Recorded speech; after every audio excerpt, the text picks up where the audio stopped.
According to the Bureau of Justice Statistics, nearly 35 million Americans over 16 years of age experienced some type of identity theft in 2013.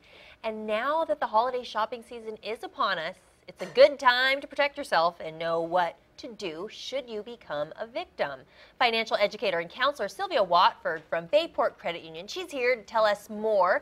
Good morning, Sylvia, and thank you for being here. Now, this topic we were chatting before the segment. Yeah. I mean, it's something that is ongoing. Exactly. But some people still aren't really aware. So clarify, what exactly is identity theft? Sure. Identity theft is when someone steals your personal information and then they use it for profit and gain at your expense. You didn't give them permission to do it. It can be anything from opening accounts in your name, running up your credit cards, making large purchases. So it's a really serious crime, and unfortunately it's becoming very popular. Right, and we're going to talk about ways you can protect yourself. But first of all, if you think you're a victim, what should you do right after you figure it out? If you think you are a victim of identity theft, the first thing to do is to contact the credit reporting agency, and you can actually put a fraud alert on your credit file. That will alarm creditors to do extra precaution to make sure that they are issuing any new accounts in your name. There's a really neat website, identitytheft.gov, very easy to remember, and you would just follow those steps to make sure that that information is on your credit report. All right, so you need to let them know that, hey, someone's out there using me, my information, and it's not me. That's right. So when we talk about protection, what do you need to do? Well, a couple of things. The Resource for Identity Theft Prevention, it's a nonprofit organization. I think it's really neat. They came up with this acronym using the word SHRED. SHRED, okay. Because you want to make sure that you shred all of your personal documents, first of all.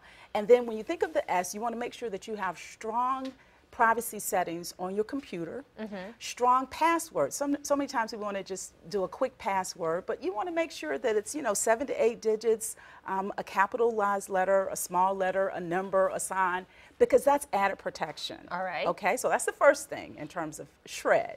The second thing, H for handle. Handle your personal information with care. You guys were talking about just going into the hotels.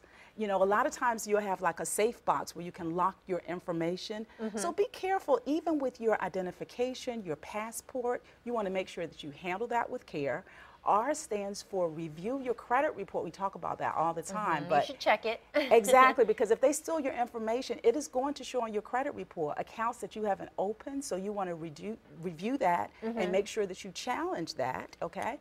The next one is D, and that's discuss it. Discuss these tips with other people so that they're aware of them, because of the fact that it's so prevalent now with people's information. And you might not think it can happen to you, but you do need to take the extra protection, especially in this holiday season we're going into. You're spending more. Exactly. So I'm probably going to be checking my accounts a little bit more regularly to make sure that every little purchase on there is something I did. Exactly. Absolutely. Oh, wow. So those are some great tips. Any other steps that you should take if you figure out or think that you are a victim? Yes. Once you have that fraud alert on your account, the second thing that you can do is you can complete an affidavit with the Federal Trade Commission, and also go ahead and file a police report.